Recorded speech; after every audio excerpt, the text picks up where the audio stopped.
Your hosts are The Great Order and No White Guilt, and this is the After Party. The crown winner of last week is, once again, 2 weeks in a row, Blue-Eyed Bear, financially gifting $100 US.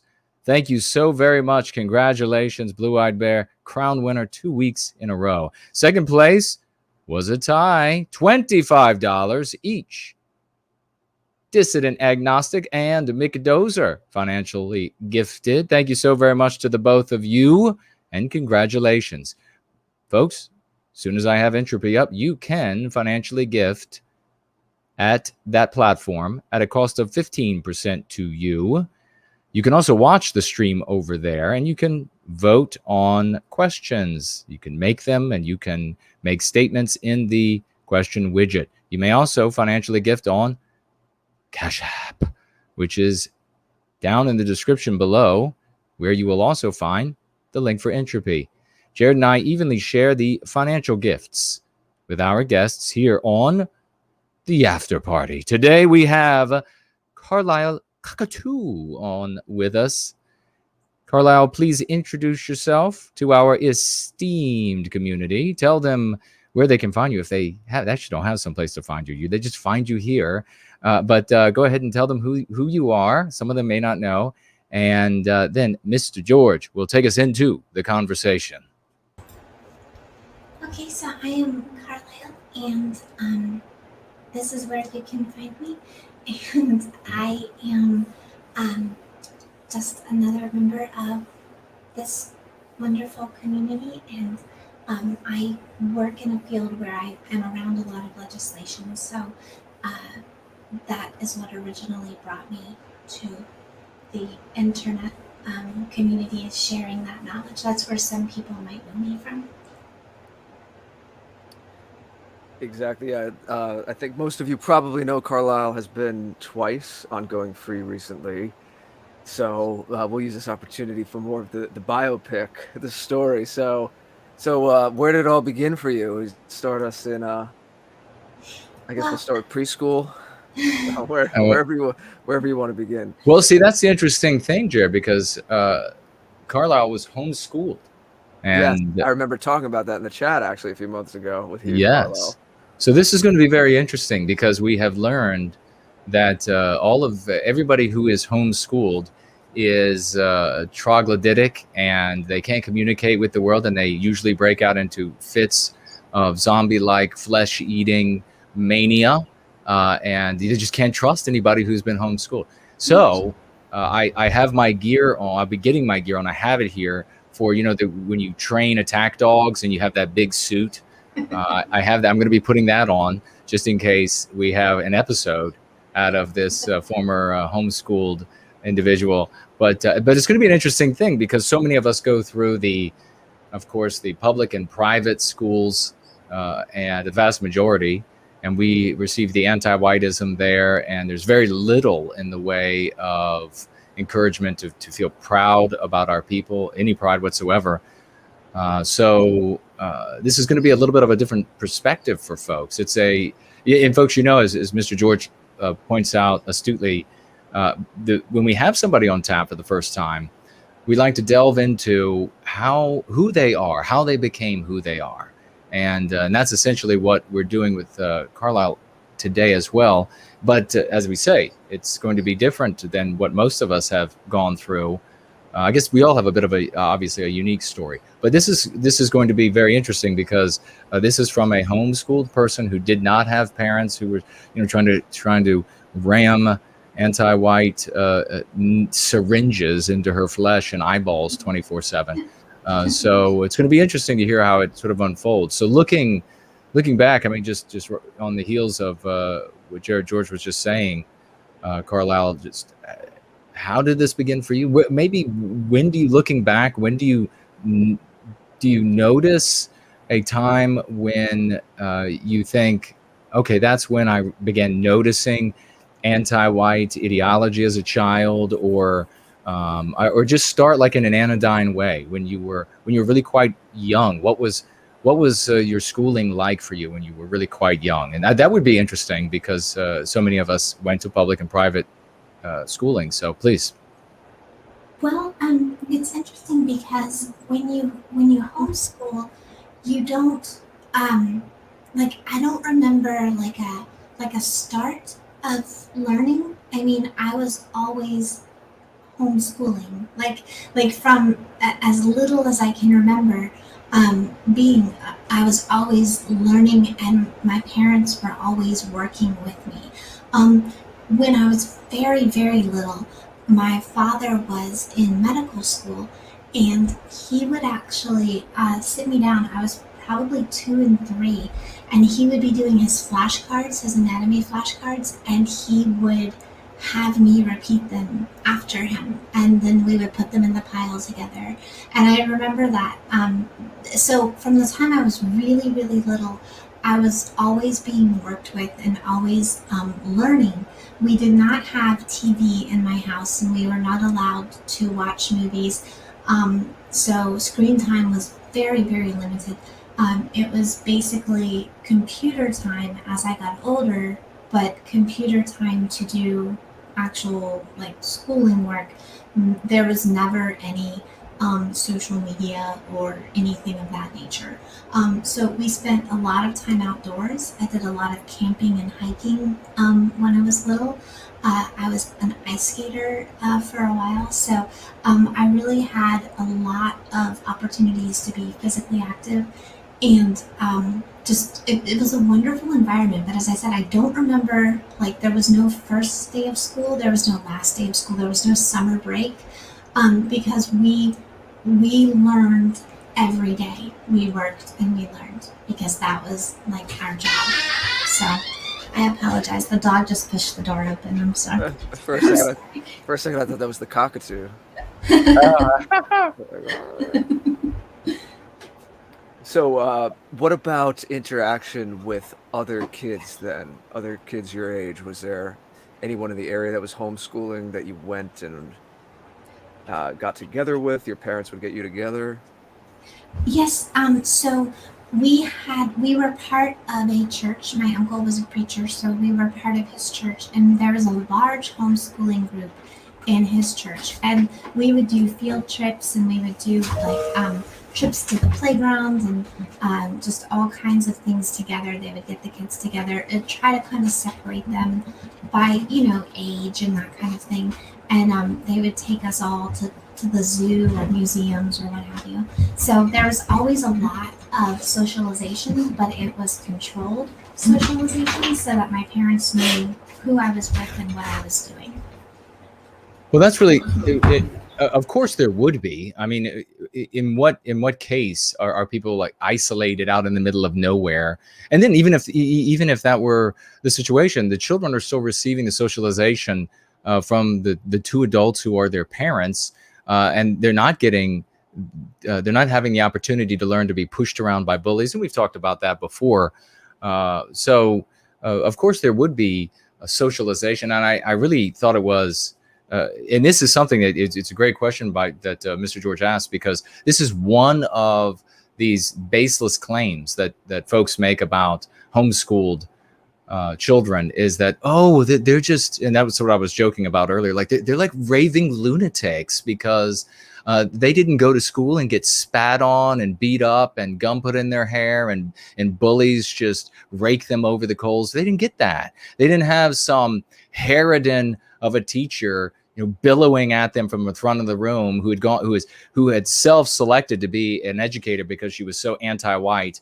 And then got really hyped up on all the anti-white fentanyl that they could provide her in the post-education. And then she gets loosed on the children like a rabid dog to just tear through their young bodies with anti-white. So your child is just going to be so screwed up, didn't get an opportunity to get all of that. And so it's just a ridiculous idea. And so people should be mocked. They should just truly be ridiculed. With genuine contempt, I think, like voluminous contempt. Think about this for a second. Carlisle was just good in telling us at her earliest memories as a child, she was sitting with her father just drooling over Teletubbies and Barney. Oh no, that's not what she said. That's not what she actually said, that she was sitting with her father learning the anatomy on flashcards. Well, if you could rewind your childhood, when he was in medical school, and he was in medical school, if you could rewind your childhood and be a better you today, what might you rather do? Drool over the video game or Barney, or learn the anatomy when you were a child, when your brain is a super sponge, you can just take it all in. George, you're going to say something?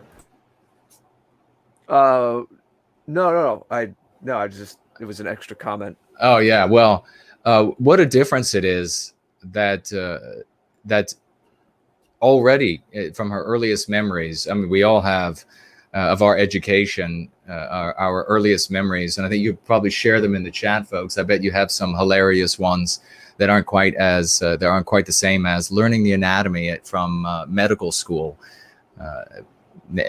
So after you were learning this, and you were, well, I guess talk to us a little bit about the socialization, because I'm sure that there were opportunities for learning in nature, learning while doing with I your was peers and about that with adults. the hiking. Perfect. Great minds.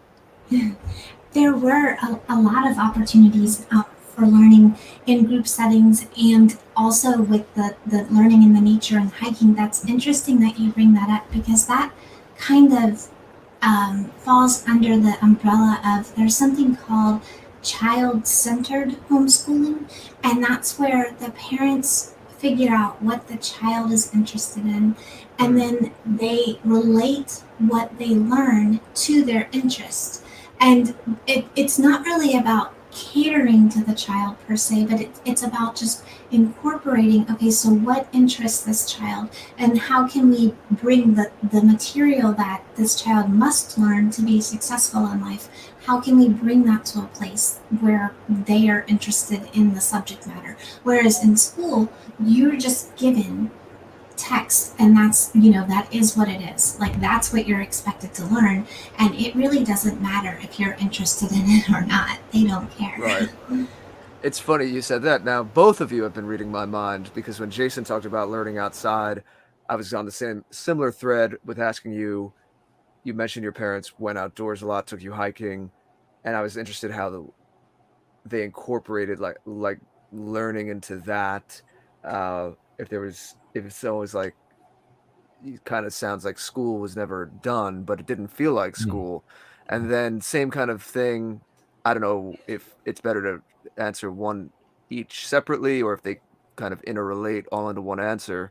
But going on what you were just saying, Carlisle, I was also going to ask later on about if you were given all of these different things to learn and these different subjects, or if, well, let's say by a certain age you were showing strengths or interests, did you kind of choose to focus on that and they give you more material there?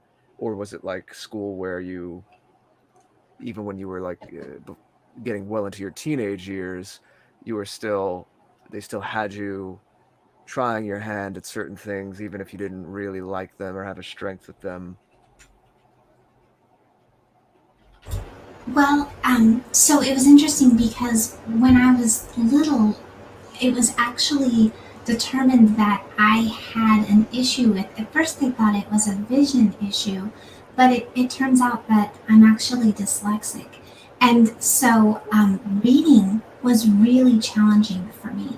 And I was able to work with someone, and they determined that I actually had a real gift for reading, and I can read large quantities of text and information in a really short period of time, but I do it backwards, which is really strange. So I will start at the end of a document, the end of a page, the end of a paragraph, and work backwards, and that's what works for my mind, and that's what allows me to consume it and digest it and understand it.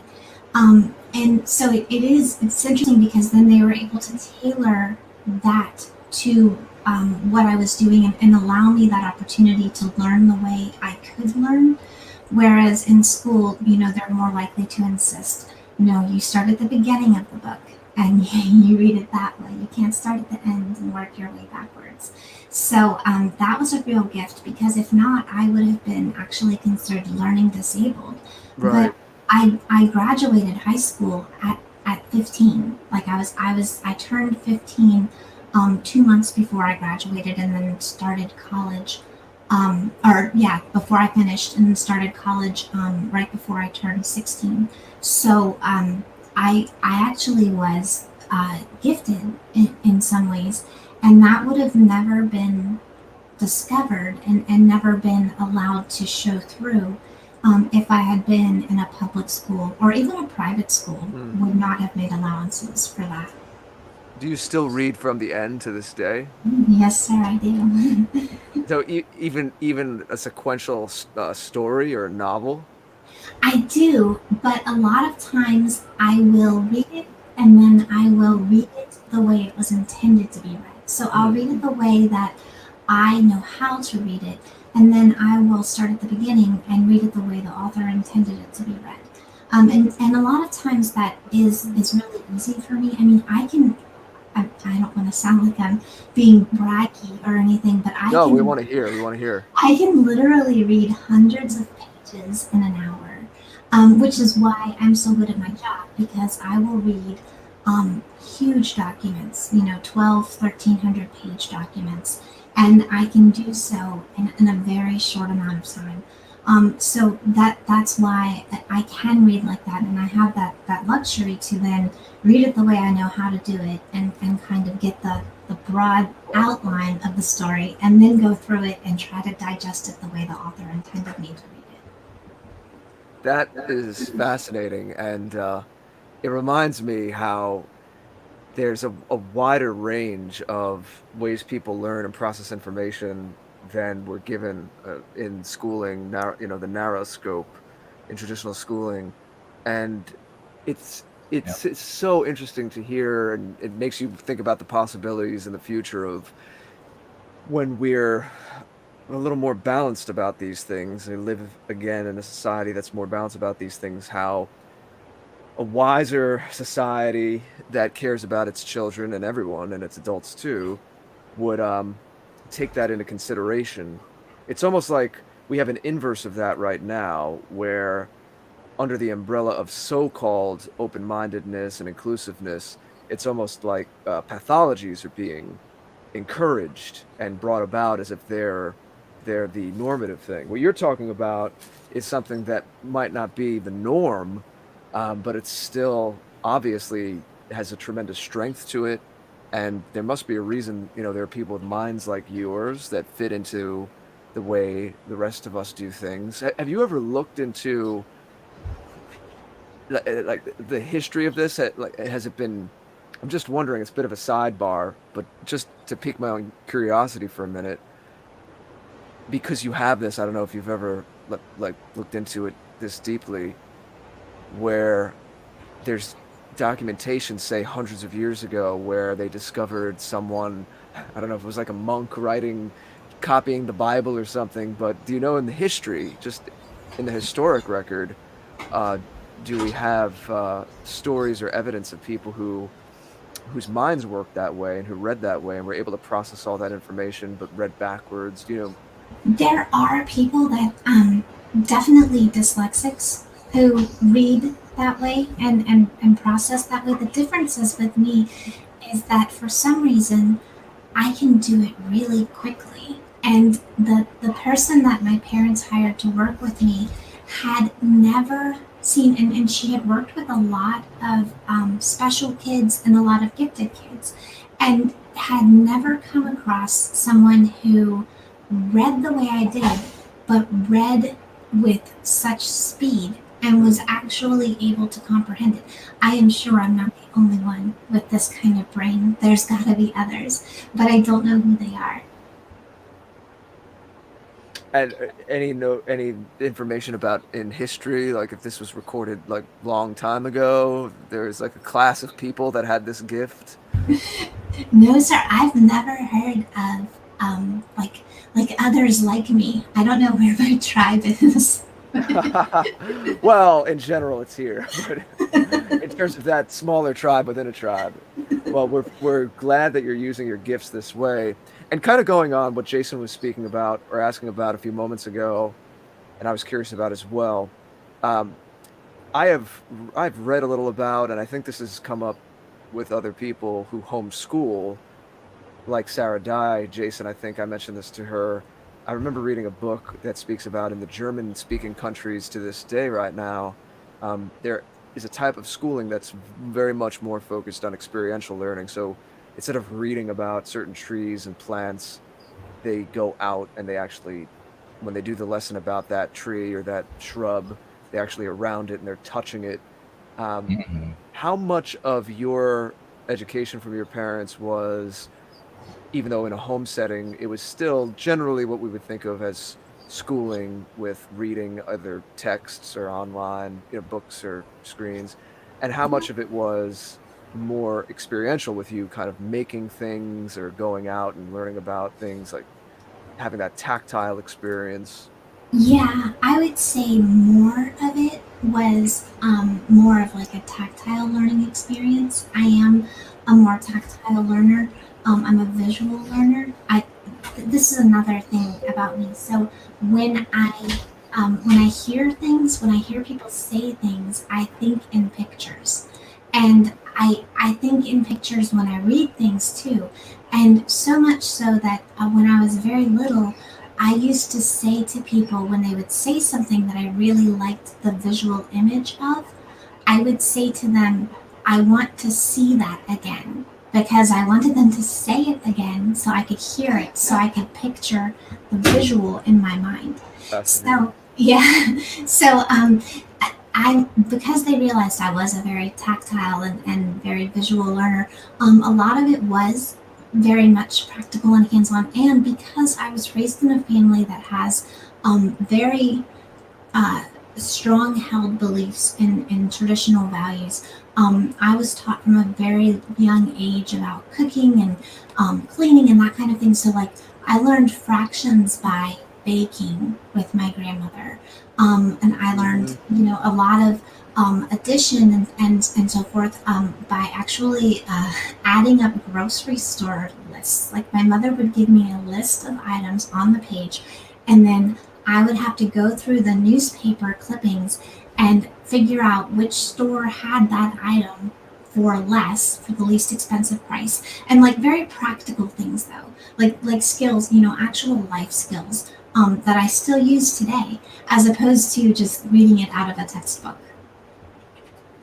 Now, see, this is great. Did it ever feel like, I know you don't have anything to compare it to because you didn't go to school, but did it ever feel like what you're told other kids experienced at school, where you're like, oh, come on, I don't want to do this? Or was it all just your whole childhood, you didn't even realize you were learning all of this stuff? It was just life to you.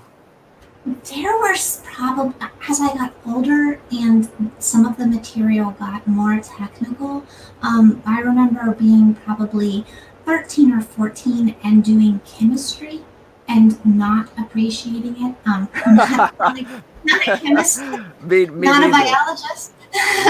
so, That but wasn't quite my favorite subject either, so we have that in common. it was still made clear to me that that was something that I needed to learn. So I mean, there were times when I might not have been most interested in the topic, but it was never a huge like struggle. Like I know people who literally like do battle with their kids to get them to do their homework. Yeah. Like they really have to be like, well, I'm taking everything away, you'll never see your iPad again. Like Yeah. it was never like that in my house. And part of that was because we were taught from a very young age to have respect for authority figures, and therefore we would not have dared to push back like that. But part of it was because for the most part, we were very interested in what we were learning. And that I think, I mean, it's so sad to me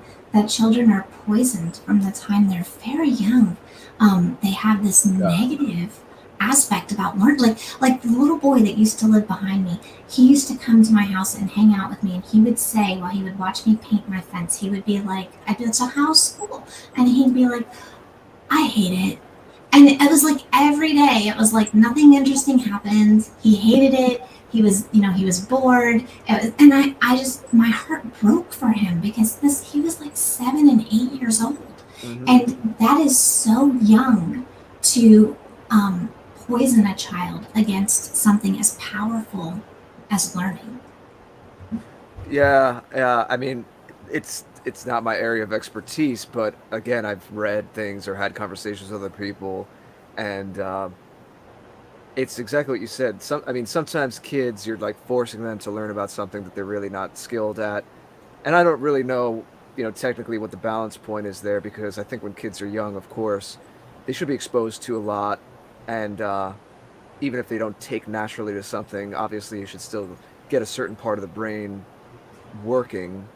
So obviously not every kid's going to like every subject. That doesn't mean that they can bow out of it early, but there's also the idea of being underwhelmed by everything as well. And I remember experiencing that. I remember in elementary school sometimes asking to go to the bathroom and just walking around the school. I might have mentioned that on the show before for some other reason. Just walking around the school just to like take a break. They weren't hall monitors. And I was like in 4th grade, just walking around the school just to like take a stroll for 5 minutes. I was like, I need to get out of this chair. I need to get out of here. I mean, 4th grade, but Yeah. The little boy that lived behind me, bless his heart, he told me the best part of his 2nd grade year was the 2 weeks he spent in the hospital recovering from severe tonsillitis, where he had to have his tonsils removed. That is tragic. And it's more than just being like underwhelmed at the subject. I mean, he was just totally hating being where he was. yeah. And that is so sad. And I think some of it has to do with overstimulation as well. It's a very overstimulating environment when you put 30 kids in one room. Oh, yeah. There's also styles. I just wanted to say that quickly. And that's becoming increasingly a problem, especially with boys, from what I've read. I remember I knew some teachers, and they would tell me how they were giving like a literature assignment to the high school class, and they had to read these stories written by, like, I don't know, a woman that came over from the Dominican Republic, and then her life in the city, and like asking, and I'm speaking as like I'm more of a creative, sensitive guy, right? But even I'm sitting here thinking, like, when I was 10, 11, 12, and we could write stories, I was writing stories about action and ninjas and things. Oh yeah. And to ask a boy to be, again, I understand you have to stretch people a little bit, so there's always a balance, but this was just under the umbrella of reading about, and my experience talking to some teachers confirmed this, that there's been over the last, I don't know, 10, 20 years, this huge push in the humanities for this kind of confessional literature. So now you're asking boys to like talk about, it's almost like when you ask someone like what are your feelings and your problems and all these things, it's like, even if you don't have problems, you want to start like writing these diary type entries to make it seem like, I have a complicated emotional life too, and I'm interesting because I have issues too. Like there's that whole thing going on as well, this confessional literature that doesn't, especially for boys that age, it's not keeping their interest, and then they're told it's, they're the problem, and it's really the fact that you're not meeting them halfway. As I said, I do think kids need to be challenged, sure, but you do need to meet them where they are and be realistic about what a 12-year-old boy's interests are going to be. I agree with that, and I also think that some of it is for young white boys in particular. Yes. Is that there is no room for white boys in school. There's no room for them anymore.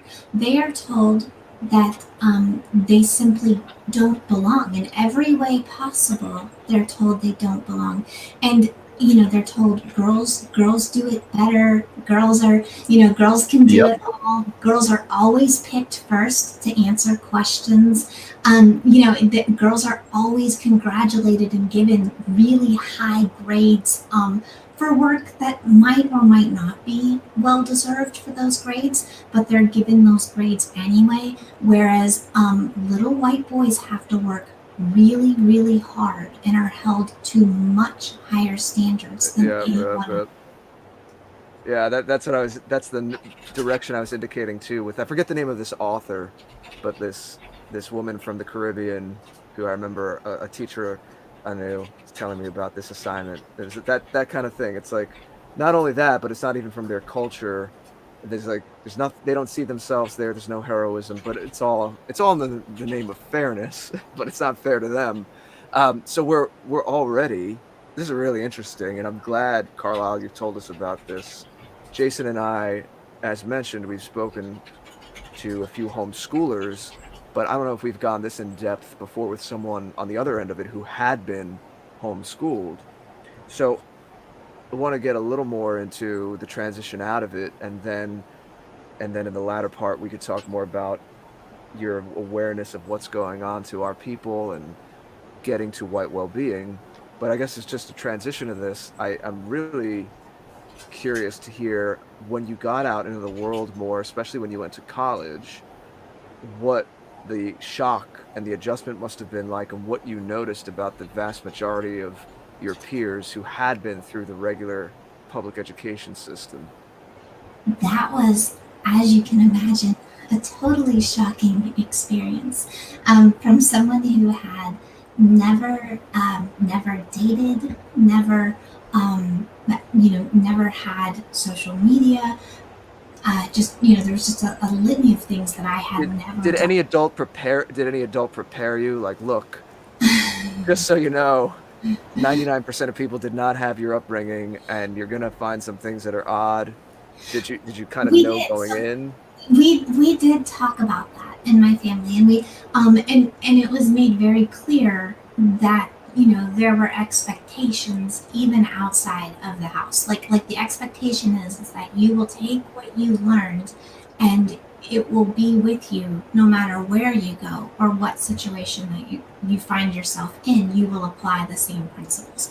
And I'm so glad that I had the upbringing that I did, because it really did prepare me in a lot of ways for what I faced as far as the peer pressure once I got to college, and the excessive drinking and the experimenting with drugs and the casual sex. I didn't partake of any of that. To this day, I've never had an alcoholic beverage. Like I don't, my family doesn't believe women should drink, and I don't drink. So there are a lot of ways that my upbringing really prepared me. However, something that we didn't really go into a lot was the anti-Whiteism that I would face in the world, because my family understands that there's something there as far as being racially conscious and understanding that things are not fair for white people, but they don't really understand the entire picture of what it really means. So that was never explained to me, and that, I think, was the hardest thing for me, because I was really just bombarded with it everywhere. You see it in advertisements, you see it mixed race couples, and all the TV ads. You just see it's just constant, and you're constantly told you have to embrace the newcomers in your town, in your cities, and it's just always in every class and every book that I read for literature and so forth. It was just constantly there, and I really didn't understand what I was looking at, and so I really didn't understand how to combat it. And because I was raised to be very deferential, especially to men in charge and so forth. So I was taught not to contradict male authority figures, especially teachers. So when I hit upon someone who was very anti-white and male, it was very difficult for me to understand how to push back against that.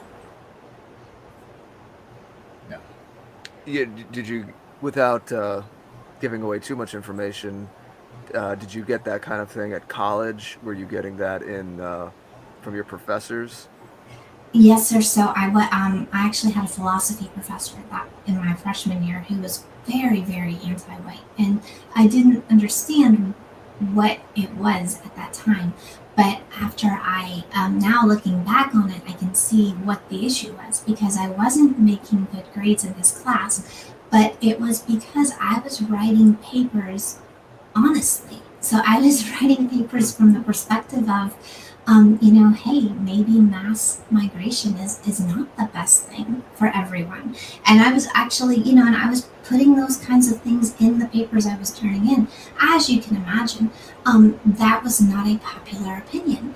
And I was really surprised to find out that I was getting such poor grades, and he didn't like me, and I didn't understand why he didn't like me. And then now looking back on that, I do understand what that was. So if I had the skills that I have now since discovering going free and really being a part of this community, if I had those skills when I started college, I would have been much better prepared to deal with those kinds of situations and the situations that I run upon in my job and so forth. So, and I'm better at it now, but like anything, if you're taught to do something early on, and you're taught frequently, and it becomes repetition and practice, you get much better at it, and it's very fluid for you. It's not hard work. It is harder for me to apply the lexicon and the principles of going free now as an adult than I think it would have been if I had learned them as a child. Hence things like Brant Danger's School of the West. Yes. The whole homeschooling resource I'm sure you're aware of. Who did you best get along with, and how did you what grounds were they on when you went to college, and in general, whether it's college or beyond, are you able to immediately, do you have like a sixth sense? Are you able to pick out of a crowd who else has been homeschooled? Have you ever had an experience where you click with someone immediately and then you find out they were homeschooled? Sometimes I can tell because typically we're pretty shy people. I'm exceptionally shy. So it is challenging for me to click with someone. It takes a while. I have to really get to know somebody well. But actually, interestingly enough, my best friend in college is still my best friend today. She is nothing like me. And I think that's one of the reasons that we do get along so well, is because we were so different, and I was fascinated. Not fascinated as in I wanted to emulate her, but I was fascinated by the way she thought and the way she did things, because it is so very different from everything I've ever learned. And likewise, she was fascinated by me because she used to tease me that I had been raised by like Amish people. And like, she was like, "Yeah, you and your Amish family." So we definitely were from very opposite ends of the spectrum, but it was really a fun experience to get to know that kind of personality. And she's a wonderful person. She has a wonderful heart. It's just nothing like anything I had ever experienced growing up. Yeah, sometimes that happens where a lot of the details are different, but there's a very core, something deep that you do connect on.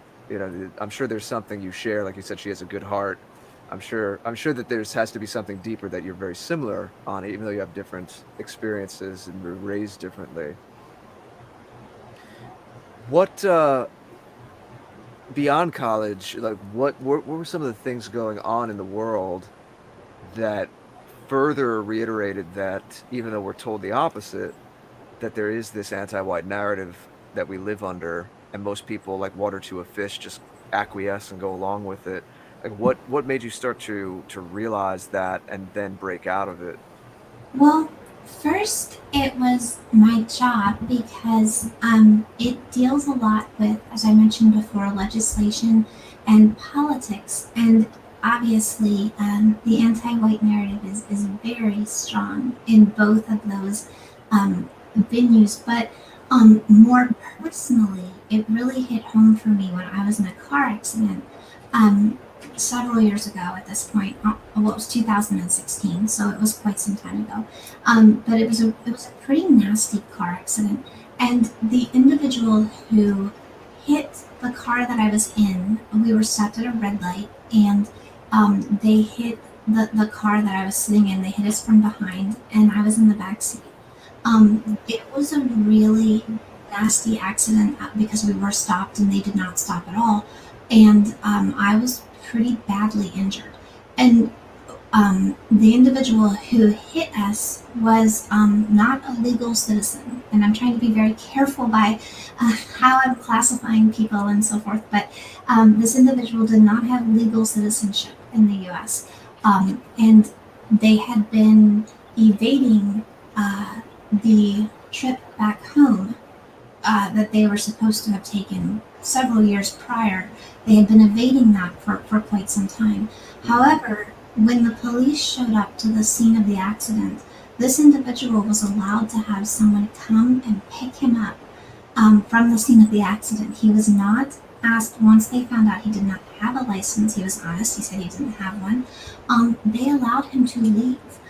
They took, they did take his driver's, like the license plate and so forth.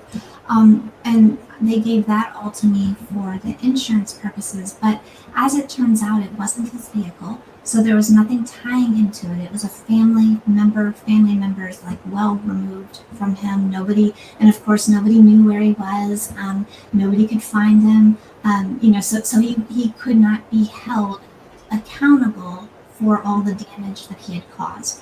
And he was literally allowed to leave. And that really opened my eyes because those are people that are supposed to protect and serve. And they sided with somebody who wasn't even supposed to be here. And yeah, there were no repercussions from what you could know, from what you know. Oh no! As a matter of fact, from what I know, because I actually did do some research and I was able to find some of his family members on Facebook. He was actually given citizenship, official U.S. citizenship, a couple of years ago. Oh my! I don't mean to laugh. It's not at you. Well, but it is. They're only sending their best. You have to laugh. You have to laugh sometimes to stay sane. Yeah. So when you're seeing things in your job, reading all this legislation, you're having these experiences. So what was your first step to saying, I need to find people who understand what's going on? Was it online? Was it conversations with friends? What led to here to us talking tonight? It was online, and I started communicating with some content providers, and I started giving them, at the time it was Vincent James, was the first person that I reached out to. And I started giving him bits and pieces of legislation. Like I would email legislation that was available to the public, but that a lot of people maybe in the public had not read. And so I would do that, and I would email it, and then I would make suggestions and different things like that on his videos and so forth. And as I said, this was quite some time ago. He wasn't nearly as popular and not as big a figure as he is today. But I started with that, and then from there, I worked my way through a couple of other content providers that I would give documentation to, and then provide information. Hey, this is going on. This is a big deal. This is going to be held for a vote in legislative, halls of power, that kind of thing.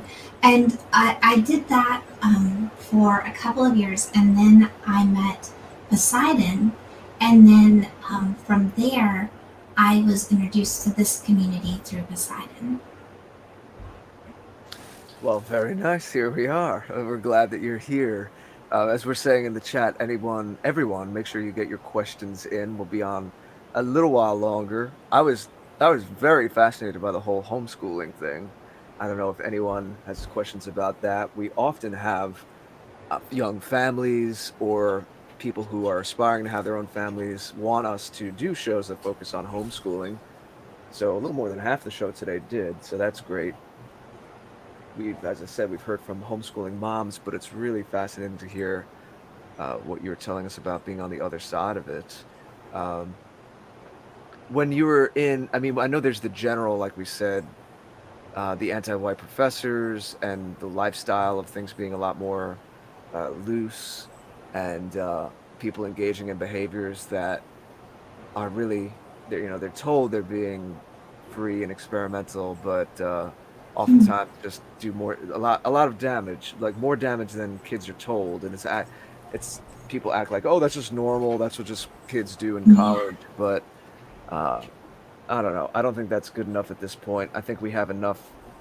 We can look at the last few decades and see what's going on and say, now this is actually really damaging, emotionally, physically. It's damaging people, and sometimes it takes years to recover. People are put in positions where they're more likely to be abused. You go to the parties and people are blackout drunk. I mean, think of what can happen to a woman. It's not it shouldn't just be laughed off by parents as, oh, that's just what kids are going to do in college. Exactly. And I think a lot of it, I mean, honestly, I would assert that the majority, the most of the problems that we face as a society is, I think, stemming from the false narrative of feminism, because it really wasn't until women were given just a ridiculous amount of power, an unneeded and undeserved amount of power over society, that things started to go as badly as they are. And I think that is because women are very easy to manipulate emotionally. And so the people that maybe don't have the best intentions really worked hard to convince women that white men were the root of all evil, and that they would be much, much happier working 8, 10, hour days, 12-hour days, than they would be at home, where they naturally feel comfortable. And I know people are gonna really cringe at this, but I think they belong, if possible, belong at home with their children. I mean, that is the healthiest place for women and for their children, is for the woman to be at home with her children. And if that was not taken from us as a society, we would be in a much, much better place. Because the people that really shredded what we had as a society did so not by conquering the men of the society, but they did so by brainwashing and manipulating the women. And that was all that really had to be done, because once women were convinced that they were owed rights, and they were owed promotions, and they were owed the right to work 70 and 80 hours a week, once they were convinced that that was the best thing for them, then there was no way for men to push back against that, because men had two options at that point. They could either stay strong and avoid capitulating to that, but then they were faced with a life of finding it very difficult to find a mate, to start a family, to get promotions themselves and that kind of thing. Or they could just capitulate, which is what a lot of men did and continue to do, and just tolerate the ridiculous message that women should be in charge and in power, and not at home. And I think that that's where a lot of things went wrong. And I think that if we got back to the traditional mindset, a lot of things would go right again.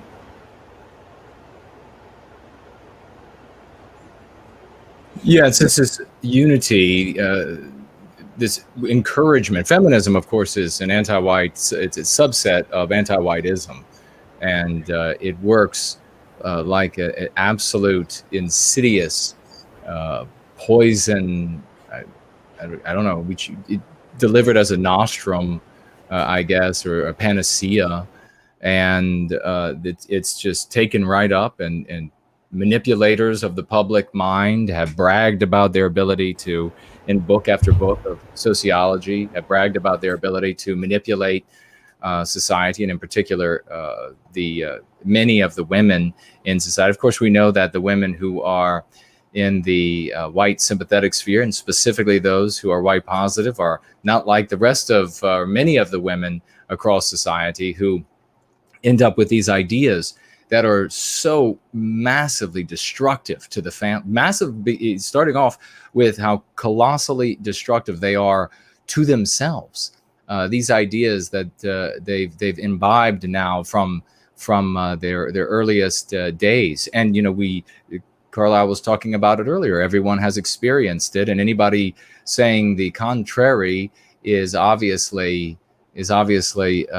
just attempting to fool themselves. They're not going to fool the rest of us. That we go to school, and the little white little boys have a far higher bar by the educational system, both public and private.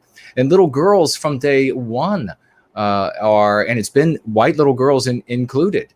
The bad guy was only the white male of any age for the longest time. Now white females are slowly being included in the bad guys in the anti-white narrative, and they're beginning to suffer the consequences of the anti-white ideology that they were able to dodge for so long, because by being a woman and by cooperating with Antiwhiteism, they were able to dodge a lot of the white guilt that guilt in general affects women more grievously than men in general.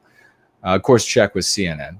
But yeah, this ideology that these little girls from the very earliest days of schooling, they are given all this encouragement, and they are giving all this praise. And there may or may not be studies out there. You can look for yourself, but of course, go through the portal of CNN to do so.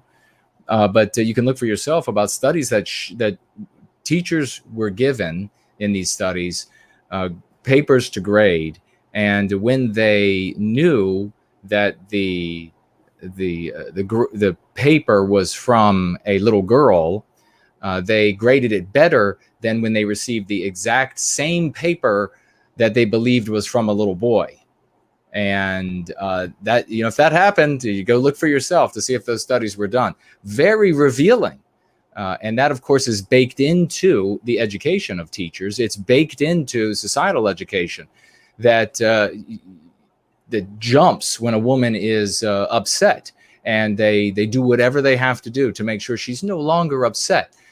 You cannot have people so empowered, especially when you have a percentage of which end up being so wildly emotional that it is very easy to manipulate somebody who is wildly emotional, male or female. It may happen more on one sex than another, but who knows?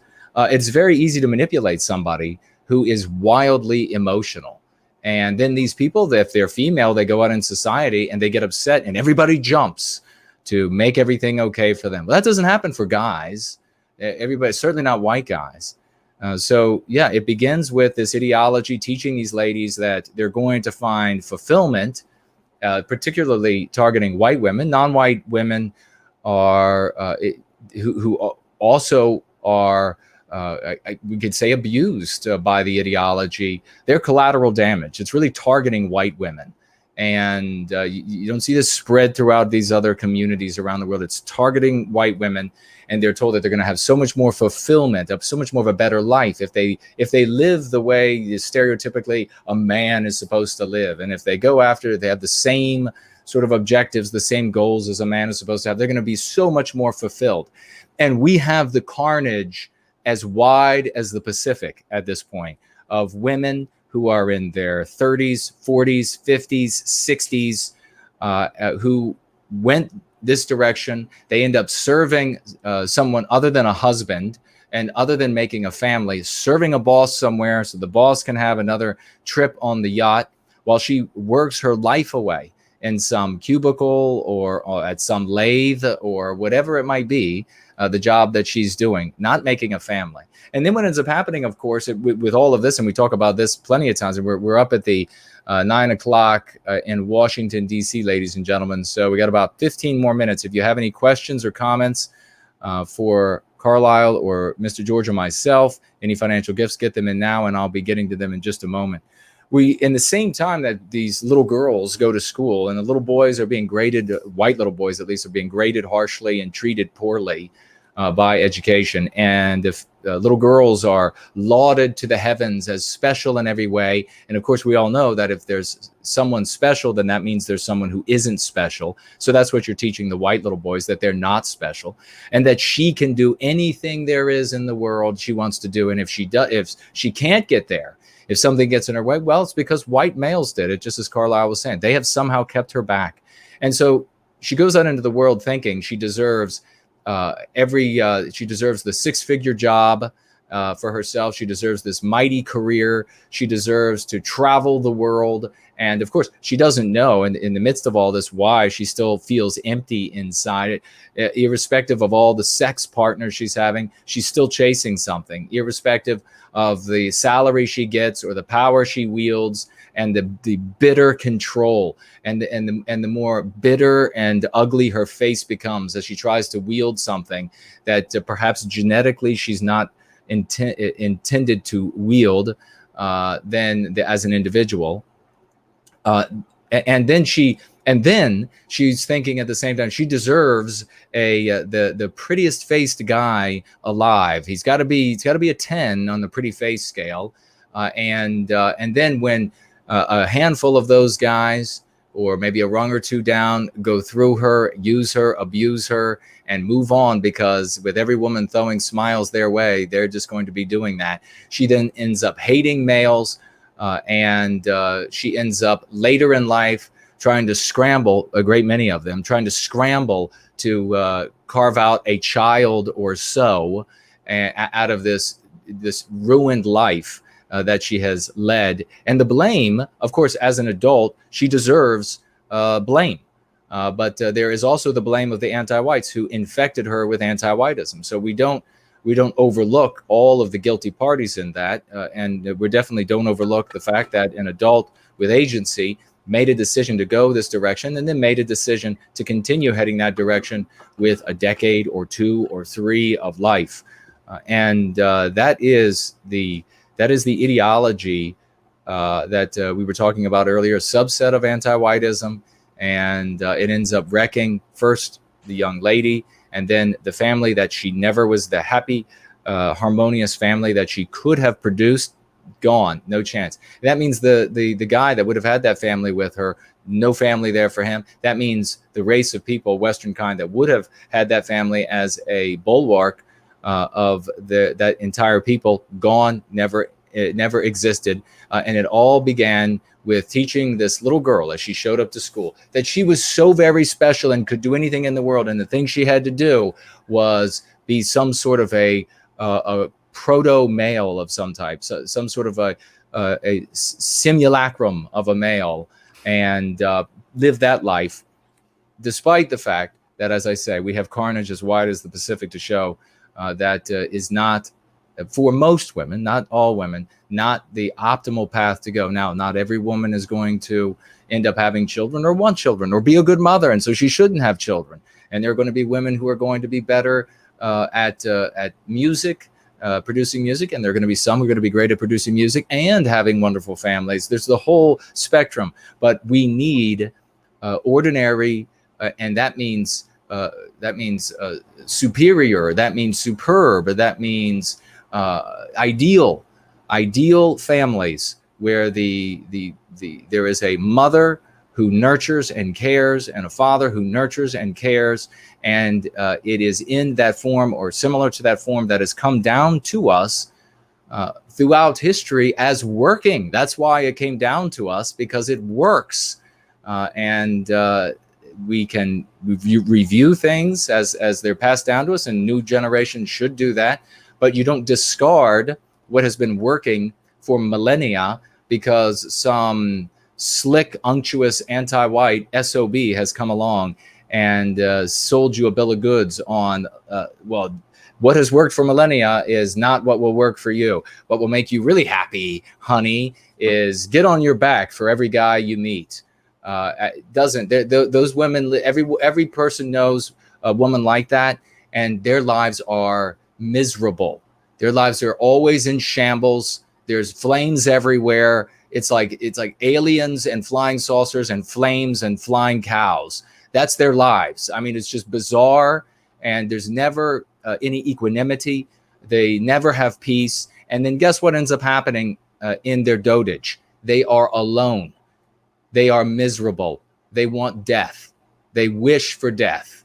That's what ends up happening for most, of course. I mean, sure, there are going to be some people out there, true masochists. They want the aliens and the flames and the flying cows. But for most, they're not going to want that. I submit that at least. But of course, we can ask some of the folks at CNN. I'm going to take a quick look over at Odysee first, and I don't see any questions on Odysee, but you can ask questions there or make comments. Make sure that you tag me so that I know that you are reaching out with a question. I'm going to jump over to D Live first or second, and for our, I should say D Live for our first question, and it is to Carlisle. How are tests handled when you are homeschooled? Does the state involved, and how do you take your tests, or do you have to take tests? So it depends on the state you're in, as far as what you have to do. Some states are very relaxed. I believe states like Wyoming, where there are very few regulations put on homeschoolers, I'm not sure that they have to test at all. At least they didn't a few years ago. However, states like Texas, Pennsylvania, Alabama, the more regulated states, you have to turn in a portfolio every year of what the curriculum is that your child is learning. And then in the 3rd, 6th, and 9th grades, they have to actually partake of the, goodness, I forget what it's called, the standardized testing, there's an acronym for it, that you know, they have to take that test to make sure that they are up to grade level.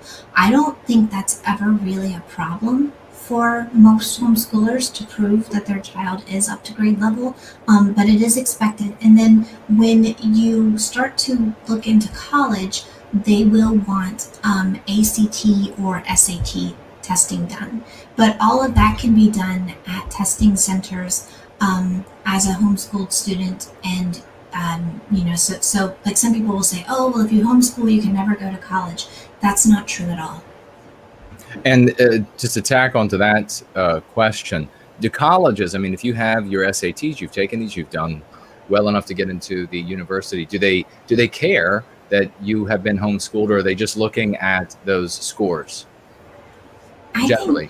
I think most colleges, actually, that I have heard of, a lot of them seek out homeschoolers because they tend to be the students that are going to show up to class and that are going to take the work seriously. Not to say that students from public and private schools don't do this. However, as we discussed previously, there is a lot of peer pressure, there's a lot of drinking, there's a lot of partying from those kids. So that carries on, and I would argue even becomes more of a thing in college. A lot of homeschoolers do not engage in that kind of behavior, and so that makes them students that are more likely to be at that 8 o'clock class. So a lot of colleges do seek out homeschool students, and it tends to be an asset on a transcript. Well, there you have it. But of course, I get asked about my recommendation when it comes to university all the time, and I will just briefly say, if you do not need it for labs, and you're going to be a doctor, you're going to be a physicist, or you don't need it for labs, get your education elsewhere. You just at a university, or at least one of the big universities, get it at a community college if you need it, or get right into the trade, whatever it might be, and start working right away. Don't build up colossal debt. Start building up wisdom in the different fields you want to work, and education in the different fields you want to work as soon as possible. and you'll go a lot farther than those, because everybody now, I mean, there's no argument anymore. No college educated person is going to overtake somebody who gets right into the field, because everybody has a degree now. They're useless. So it's just like you have the top couple of schools, and if you don't have a degree from one of the top couple of schools, they don't care. I mean, that's just general. I have sent in my resume with applications to well over 100 different potential employers. They just, if you're a white male, forget about it. So it's not worth it at all. So what else? We have the great Zero Talent is with us, ladies and gentlemen, a great champion in service to white well-being. Let's get out the raucous emojis for this hero, financially gifting $50 US. Thank you so much, good brother. What a champion. $50 today during tap. And he writes here, Carlisle, how fast do you type? Copying thought flow. So I guess what he's asking is, how quickly do you type? I guess relative to, since you can read. Now, see, this is something I guess I can kind of help. She can read, folks, in a giant. Don't think about it in the sense of, she said she reads backwards. Don't think about it in the sense of going, lines right to left, right to left, right to left. It's chunk of text, chunk of text, chunk of text. That's how she's able to read. So the typing is going to be something different. But what about I guess he's talking about your thought process relative to how quickly you can read as well as typing. I actually don't type nearly as quickly as you might think, because as you were saying, that is an entirely different process. So, and I think too that my visual thinking hinders my quickness in typing, because when your mind is picturing words as you're reading them very quickly, your fingers, there's no way my fingers could keep up with my eyes. And so because of that, I don't type as quickly as you might think. I am better at typing than I used to be, because my job requires it, but I'm really not an exceptional typer. I would be hard pressed to type up a document quickly. Now, what I can do is I use the Dragon software sometimes, and so as I am transcribing a document or scribing a document, I can do that verbally, and as I'm reading, I'm thinking and I'm speaking, and that happens a lot quicker for me. But the typing is a different process. And when you're thinking, I'm sure folks are very interested about this. When you are when you are reading and the whole of that text is coming to you like that, how is that different from just thinking in an ordinary way about what you have to do today? Or is that the same speed, very different speeds? That's interesting, because I was looking at the chat here, and it looks like someone asked a really similar question. The Zero Talent 7 asked, so your copying speed is terrible, but what about your own thoughts? That is a little quicker for me. So like if I was making a list of what I needed to do today, or if I was writing like a journal entry or something, that is quicker than when I have to type something that is definitely within certain parameters and has to be typed up in a certain format, that kind of thing. So that is easier for me to do, and is a little bit faster than average. But as far as typing in general, I'm just not as exceptional at it as I am at reading. Do you play any instruments, Carlisle? Musical instruments? I do. So I took piano lessons for, almost 15 years. So I do play piano. And how do you find reading music? And that was interesting too. So I learned the Suzuki method, which is a little bit easier, I think, maybe for people like myself who would be dyslexic or what have you, have issues with traditional reading style, because it is kind of hands-on in the beginning, especially when they're working with younger children. It's like the do re mi fa so method. So like there's a lot of singing, there's a lot of applications of that kind of nature, as opposed to just straight up learning how to read the music. That came later, and I can read music well, but I'm actually not a super good pianist, and I think it's because some people just have natural gifts. Like they can sit down at a piano and they can just play, and they play very well, and they don't need a lot of lessons for guidance. They just need lessons to learn, but they don't have to be taught technique. I think either you kind of have it or you don't, and so that's just not where my talents lie. I did it for all those years, and I did well, and I played in recitals, and I made my mother very happy, but it just wasn't, it wasn't something that was in my soul. Whereas when you hear somebody who plays the piano because it's in their soul, you're like, oh yeah, that person just has it in them. Well said. We have another $5 from Zero Talent. Thank you so much, good brother. With his $5, he writes, God bless you, Carlisle. Keep getting your voice out there. Indeed, I agree completely. And thank you so much, Zero Talent, for all of your service to White Wellbeing. I will refresh this. We are about ready to tap out, ladies and gentlemen. It's been magnificent. That we could go longer. We'll absolutely have Carlisle back on tap, and we can find out more about her very interesting talents and her background, and how she fares now, empowered with going free. As you can see, this is a unique, she has a unique mind, and we're very delighted to have her in this community. Your final thoughts, sweet sister Carlisle? Well, first I wanted to address, I saw a question in the chat by Amnesia, and she asked, my family doesn't believe in women drinking. May I ask how come? Because they believe that there are just certain things that women shouldn't engage in. And it's not, I don't judge people who drink. My friends drink. It's just that for me and for my family and for the ways that we were raised to believe, it's just not becoming of women. It's not feminine, and it's just not something that you should do. Women tend to, not always, they can make really bad choices when they drink, and that is obviously something that you want to avoid. So. What's the thinking what's the guidance with men drinking?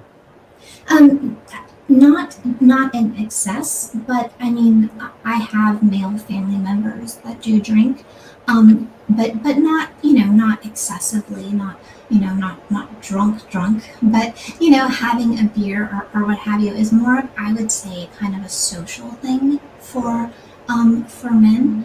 But it really shouldn't be for women, and that's just part. Again, I know people will not like that. Some people will not like that, but that's just the way we were taught. Is that a specific family thing, or is it part of the Christian denomination that you're part of, and are you able to say what that is? Well, it was part of what my uncle taught at his church.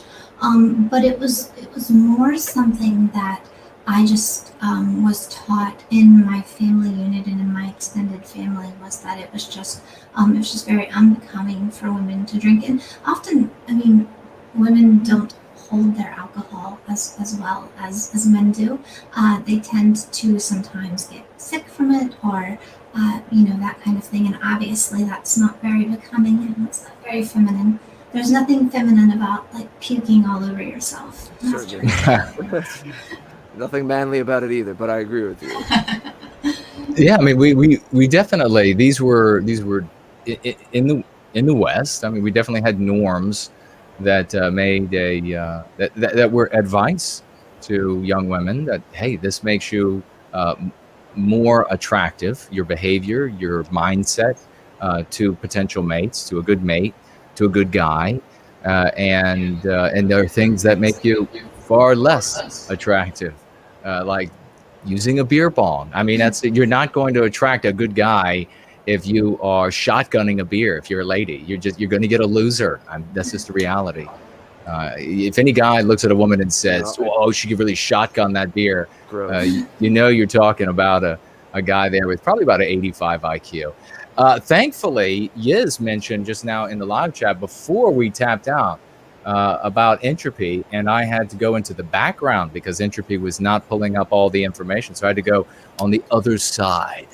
And there I found some very interesting things. Let's get a round of raucous emojis out for the great Mrs. Jess Horst, who financially gifted $50 $50 from Mrs. Jess Horst. Thank you so much, sweet sister. What a champ she is, her and her whole family. And she, along with that $50, she gave us a bunch of emojis, some little praying hands, some roses, some white hearts. Thank you so much, sister. That is beautiful. Thank you. And then we have the great Yiz the Eunuch. And if it wasn't for Yiz, we wouldn't even know that this had gone on the back. I came over here to Entropy a couple of times, and I was like, geez, not a thing. The whole thing is blank. I wonder what's wrong with it. And come to find out that it was actually receiving info, but it wasn't bringing it through. But we have Yiz here, financially gifting $3. Thank you, sister. I wish I had more to give for the great sister Carlisle. I'm always inspired by what she shares. What a champion she is for our people. May our gods bless her! Exclamation point and a little white emoji heart. Thank you so much. You are magnificent. We laud you all the time. You're such a champ, and you show them what great character you have here today, as always. We have Johnny Reb with us as well, financially gifting $3. Thank you, Johnny. And he writes with those $3, thanks, Jared and Jason, for your work with TAP. Another good show today. Well, you are most welcome, and thank you so very much for the financial gift and those good words. And we have over in the Tall Kevin widget, Tall Kevin himself, and he writes, would give financially, but my credit card was recently frozen due to identity theft. Sorry to hear your story, Carlisle. Give yourself credit for making it through that accident. Yes, indeed, that was a terrible thing. And she has made it through. She's doing wonderfully, and she's going free. That's the best part about it. And sorry to hear, brother, about identity theft. That is a pain to have to go through. So I hope you get through it as quickly as possible. And I think if anybody else said anything over on entropy, you'll have to speak up now, because that is all entropy is showing, even on the back end. So let me know. Tag me in the live chat before I pass it over to begin the tap out. I'm refreshing, and I will just say that all Amish people and non-citizens are wonderful people. Having said that, I'm going to pass it over to Carlisle again for any final thoughts, and if there's anything that you saw in the chat you might like to address next time, we'll go ahead and take a note, and when we have you back, you could talk about it then. Okay, yeah, I was just going to say that I agreed with what you were saying earlier, where you were talking about how it is important for little girls to maybe not be taught to be that they are the center of the world and that they are the most special person. That creates so many issues. And once little girls are taught to embrace their nature, to follow, and little boys are taught to embrace their nature to lead, and little girls get back into more supportive roles, which is really the most important role that they can have in a family. I really think that we will see good things for our country. 100% agree. That is a beautiful thing to say. It's not going to work for every single person out there. You're going to be a variety of life paths available for folks, and that will work for folks. But we do have an ideal that has worked for millennia and has enabled us to build Western civilization. And it seems like everybody around planet Earth agrees that it's a pretty darn nice place to be. Mr. George, your final thoughts and where folks can find you. Well, Carlisle, it was lovely speaking with you, and I hope to again. I very much enjoyed this conversation that we had tonight. tomorrow at 1 Eastern, 6 o'clock across the pond in the UK, I will return to Yiz the Unix show, our good friend here who is in the chat with us tonight. We'll be talking about music and culture creation and anything else that comes up. I know we always flow and the time goes quickly. We have a great time together. It's sort of celebrating the fact that a few days ago, last weekend, my fourth song, What's In Us, came out. It was accompanied by a video. So if you see that, please pass it around. And it got on Spotify pretty quickly, quicker than the last one. So it's already there. I put the link in the chat on YouTube. If you're on Spotify, I'd appreciate if you go let the whole song play and put it on playlists. And really that approach helps the algorithm no matter where you are. So on YouTube, I've been talking to some of the White Art Collective folks about this, but we're making more playlists of each other and letting the whole thing play. Even if you're at your computer doing work and you need to concentrate and don't want to be listening to music, I mute the computer and I let things play. I'm increasingly doing that with other people's streams as well. Maybe I'll say hi here and there in the chat, but even if I can't listen live, I'm doing something else, keep it muted. You know, we've discussed often our censorship, shadow banning, but we're going to use these platforms. We're going to be everywhere we can be because you never know who shows up. Look who's with us tonight, Carlisle. We got to meet you through all the things that we do. So it still works. We have to use where we are. I just retweeted. Hyrith's been very busy. She put out something new. She just retweeted how she's on TikTok, and I know a lot of people say TikTok is a mess and it's just for 12-year-olds, but I'm there too. When I put out a video, it takes me 2 extra minutes to put it on TikTok. Why not? Got a couple thousand views between the things I put there already. Who knows who's going to see it there? Who might spread it? If it could go viral. We have to be everywhere, but everyone here can do a part by, in terms of the music, putting your favorite artists on playlists and letting the whole song play. So that is my public service announcement for tonight. Remember, I'm on with Yiz tomorrow, 1 o'clock Eastern. I'm also going to put a video, quote unquote video, but just the official audio like I've done for the past ones with just the graphic of the new song out as well. So there'll be just the audio version. I'll probably put that out in a few days. And as always, check us out on the afterparty.tv, my social media, Jason's social media for announcements about upcoming shows. Catalog of the last 3.5 years now of this show, the Going Freeze, and some other projects that we have done or done with friends. So thank you all, and love to you and yours. We will speak soon. Very well stated, good brother. And I want to say thank you to everybody who financially gifted tonight, everybody who had questions, everybody who participated in the live chat. I want to say hello and thank you for being here to the Wallflowers and the new folks, the people who are watching live and the people who will watch in replay on this continent and every other.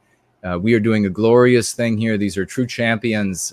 These are the folks that the history books will be written about in the future. We want you to be a part of this. We want you to go free of the anti-white narrative. We want you to go free of the anti-white poisoning that you are afflicted with. We want you to be a better you. That is what Going Free is all about. A big thank you to Zero Talent for moderating tonight.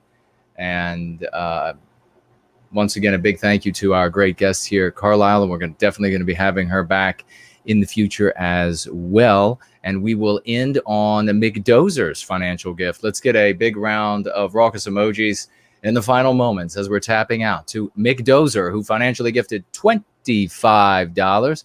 Thank you so much, McDozer. Writing here, I've been listening while I finished my chicken coops and bunny hutches. I came inside to let Carlisle know that she's got amazing strength and to be proud of her bio spirit. Be well, family. I've got to go back to choring and teaching my children how to be self-sufficient and proud. And that, my friends, is a way to tap out on tap. We look forward to seeing you all again.